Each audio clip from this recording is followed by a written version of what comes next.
This is Angie. She is owned and shown by one of my students, an adult student, and she is here because he is having trouble with his lead changes. She is going to be, I'll be schooling her lead changes, and you notice this will be her first workout since she's been here. But if you notice, we're not going to work lead changes. What we're going to do to work on her lead changes, the first thing I'm going to work on is body control. In order to get a good lead change, you have to be able to put the body in the position that you need it to be in for the change of bend to get the change of lead. So what I'm going to be working here with her is primarily her face, her shoulders, and her hips.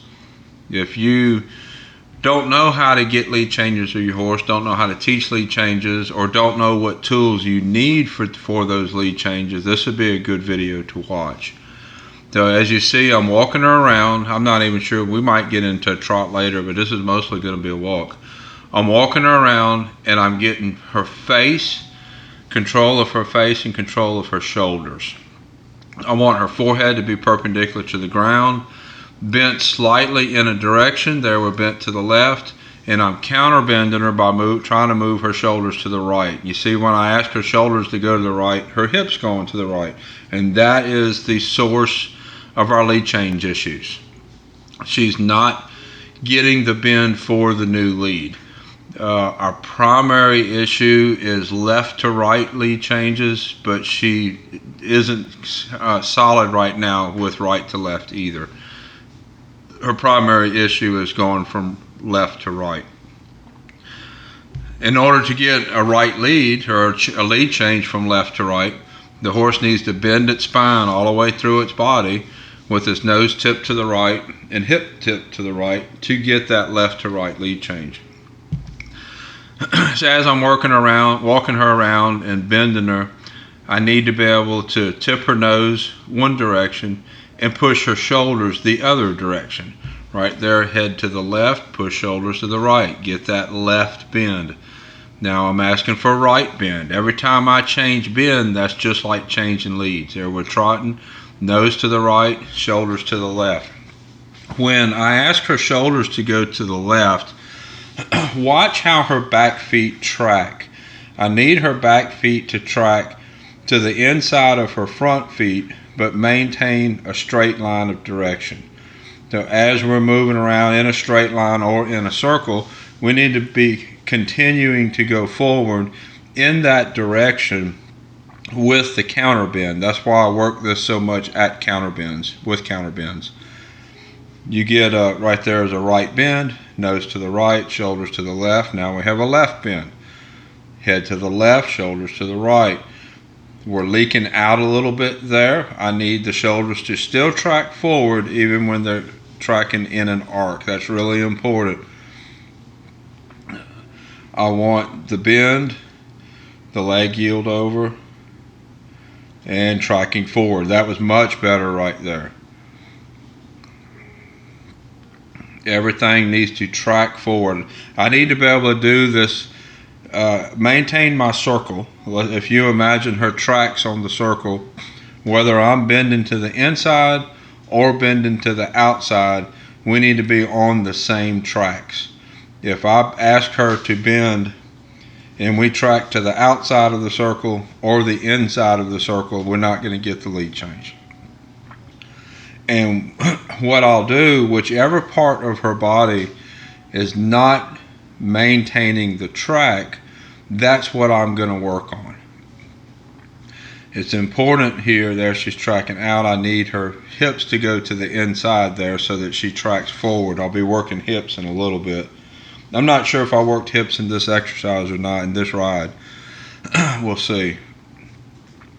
But everything, I need to maintain the bend and maintain the track forward.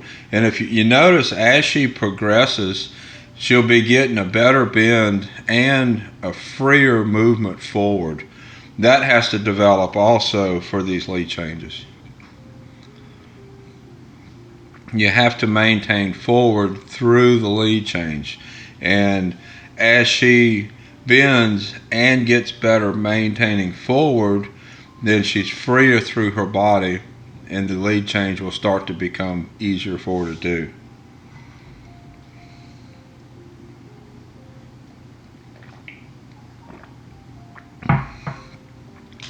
I also noticed too, as we're going around, she's getting more relaxed. Her tail is more relaxed. She'll stride better.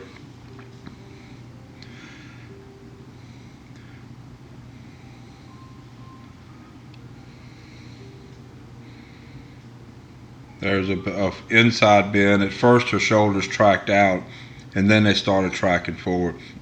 It's really important, if you're working your horse this, that you are able to spot that, because when you get that bend, you have to maintain control of the shoulder. So you might be bending the horse to the right, using right leg to get bend through the middle, but you might need to use your left leg to make the shoulders track forward. They're going to bend around your inside leg, but they still have to go forward. That's real important. You're hearing me say that a lot. That counter bend exercise that I do, where I'm pushing the shoulders around in a bigger circle than the front, than the back end, that gets the shoulders soft and gets the beginning of this maneuver. And if you remember when I'm doing that, I'm asking, from that maneuver basically builds into a spin, but I take that maneuver and track the shoulders forward instead of bend around, and then that maneuver builds into the lead change. Now I'm walking here a minute, giving her a little bit of a break. That was I think roughly about 7 minutes of constant leg pressure and constant bending, constant telling her to do something. So I'm going to walk a minute and give her mine just a little bit of a break. Looks like I'm checking messages on my cell phone, but I'll do that throughout a ride to give a horse a break, because this is something she hasn't done a lot of, and I can't just keep on her constant, because her muscles are going to get sore. So usually I edit this part out. I left it in here, or I'll probably edit some of it out, depending on how long it is.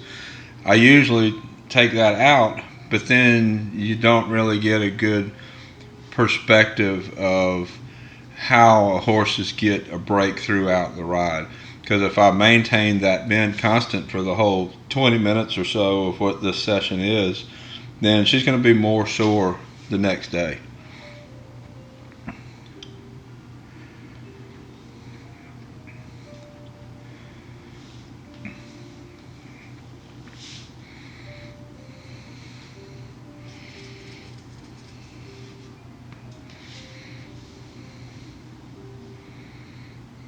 Another thing to take note of, I know the bits that her owners have been riding in, or her owner has been riding in, and I intentionally went to more bit for this. I have the Kelly Carey chicken choker on her to give me a little bit more contact with the roof of her mouth. That's going to get her pull up a little bit, give me a little bit more lift in her shoulders, and it's also going to give her a little bit more feel in her mouth, so that she wants to do a little bit more of what I'm asking her to do. Right there, as I'm walking around, that's pretty much what I'm working on, is just her face and her mouth.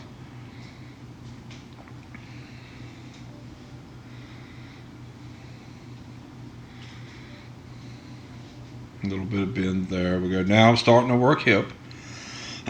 You see, I was tilting her nose, getting a good nose bend inside with her nose, and now I'm starting to push the hip to the inside. The three parts that you need to maintain body control is nose, shoulders, and hip. Body control for the lead change.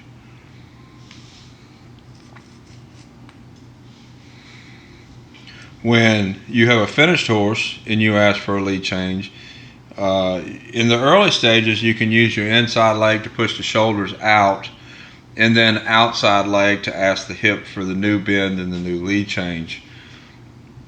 For more advanced horses, you want that to advance to the point where you're just putting outside leg in the hip to push the hip over.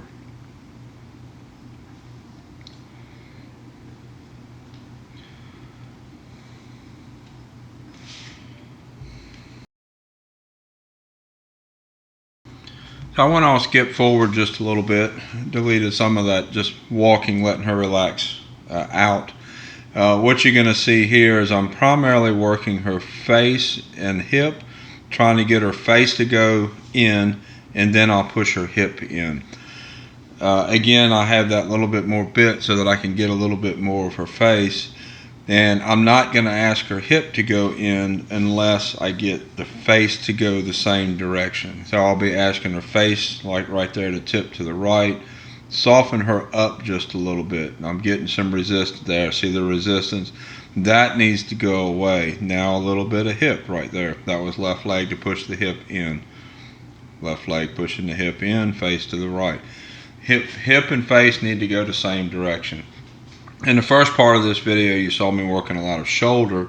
Now I'm working face and hip.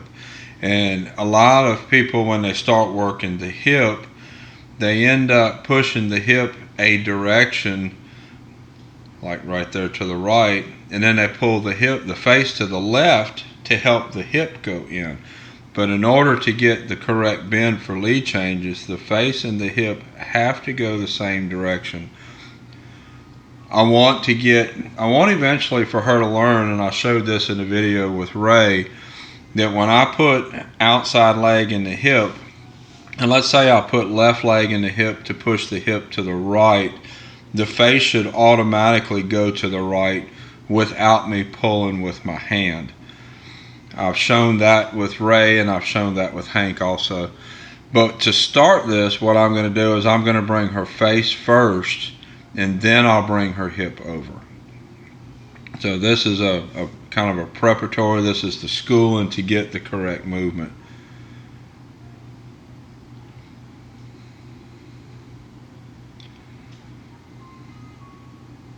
Hip to the right, face to the right. I'll hold it just a couple of steps, and then I'll release. When she's shown one-handed, this is, I think she's in her early to mid-teens, I don't remember exactly, but she is shown one-handed, so we need that face and hip going the same direction out of training, because that's what we need one-handed, and she's capable of it. None of this is new to her. This mare has been shown a lot. This mare actually won the worlds in ranch riding when she was younger. This is very good, very advanced horse. This is just stuff that needs to be schooled. And her owner, this is her owner's first horse that he got as an adult. And most of this stuff was created just from inconsistent legs and inconsistent hands, just basic beginner rider stuff. And now he's become a much better rider. So it's time to tune this stuff back up with her.